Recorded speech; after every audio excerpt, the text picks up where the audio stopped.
Going through my bookshelf, I figured now was a good time to finally read this book, with Andor premiering on Disney Plus in less than a month, at least from when this review was written. I knew this book described what the early stages of the rebellion was like, so I thought it would be a fun way to prepare for the series. Little did I know how excited Rebel Rising would make me be for this series. As someone who spent time as a rebel, on the run alone in the galaxy, and being forced to help the Empire, Jyn Erso is able to offer a unique perspective on the war and both the good and bad that come from it. I plan to rewatch Rogue One as well before the series premieres, but even one short scene that I remember between Jyn and Saw about being able to live with the Imperial rule has much more meaning to it now that I've seen more of what both characters have gone through in their lifetimes. Overall, I thought the pacing of the story was done very well, with the interludes from the present day, when Jyn is imprisoned on Wobani, fitting in perfectly. Even though the story deals with a lot of the same beats, like missions, suspicion by the Empire, loss, rekindled hope, etc., it never felt repetitive while reading. Every new plot point had something unique that separated it from what had come before, whether it be new stakes or new motives. While I liked Jyn's character in Rogue One, she was far from my favorite. She and the other cast of characters made good leads for the movie, but we were introduced to them and then lost them in a very short time, so it was hard to really care about them all. However, this novel does an excellent job of fleshing out her character.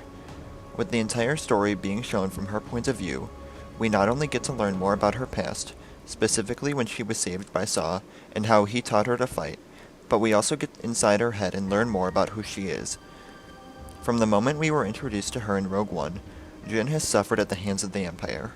Her mother was killed, and her father was taken away by the Empire to work again. Even though it became a rare mention in the latter half of the book, the first half does a good job of detailing Jyn's reaction to her circumstances.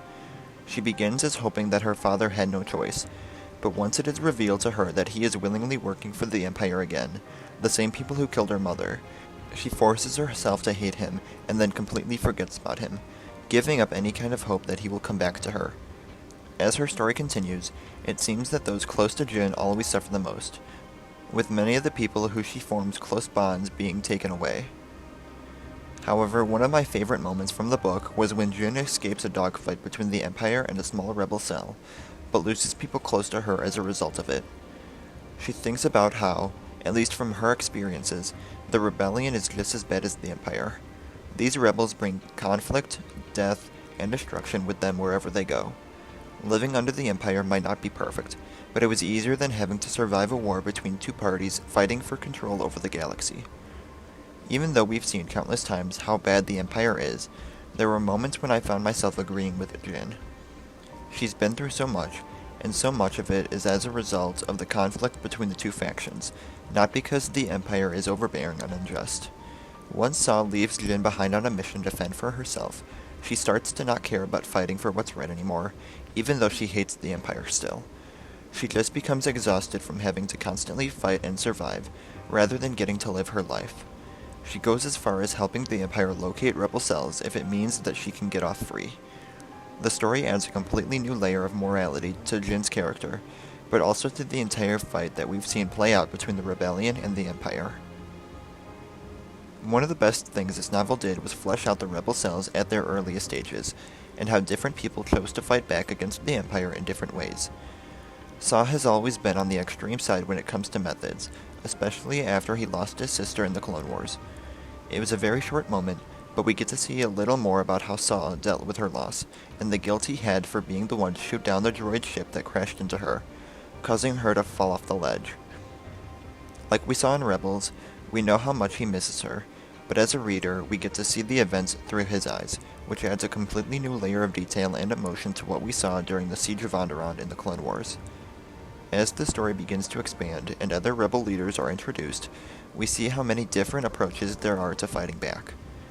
Some want to do it peacefully, some want to join up to create a larger rebellion, and some just want to kill, to leave their mark and make the Empire know they're there, like Saw. The different ideologies presented make the fact that a rebel alliance was created much more impressive. It was easy to take it at face value when we were first introduced to the Rebel Alliance in A New Hope, but when you think about it, it isn't easy to get that many people to agree on a singular way to fight back. The novel shows the early seeds of a larger rebellion, and there was even a small reference to the term fulcrum, and why it may have been chosen as the code word used by various rebel intelligence operatives. I do almost wish that we could have seen a few more familiar characters during Saw's meetings or missions, but the lack of connective tissue in terms of character appearances never bothered me while in the story. It was just a bit disappointing that we never got any major character mentions until the end where the scene where Jyn arrives on Yavin 4 from Rogue One is described. I didn't think that I could hate the Empire anymore. I was wrong. For the majority of the novel, both the Empire and the Rebels are painted as the villains in Jyn's eyes, but what we see the Empire do is far worse. We already knew the propaganda and lies that the regime stood on for over a decade, but seeing them lie about a mass destruction event that as a reader I was present for couldn't help but irritate me. And it doesn't help that it's later shown just how easy the galaxy believes the Empire story and that those responsible are insurgents. Something that I'm very thankful for the book doing is adding more meaning to the Death Star. Similarly to the Rebel Alliance, when we were first introduced to the Death Star as an audience, we were forced to accept it and move on. But when you think about it, this is a planet-killing superweapon that was built for over a decade, that resulted in the enslavement of multiple species and the death of countless mined planets. This isn't something to be taken lightly, and yet, personally for me, I never gave it a second thought because I was only a kid when I first learned about it and it just looked cool. With Saw and company devoting so much time and effort into learning what this massive weapon that the Empire is creating, it casts the Death Star as much more mysterious, and it does become a technological terror as it is described in A New Hope. I wouldn't say that Rebel Rising is a necessary read that gives you a greater understanding of the Star Wars galaxy, but if the character of Jyn Erso interested you at all in Rogue One, then you will definitely want to give this one a read.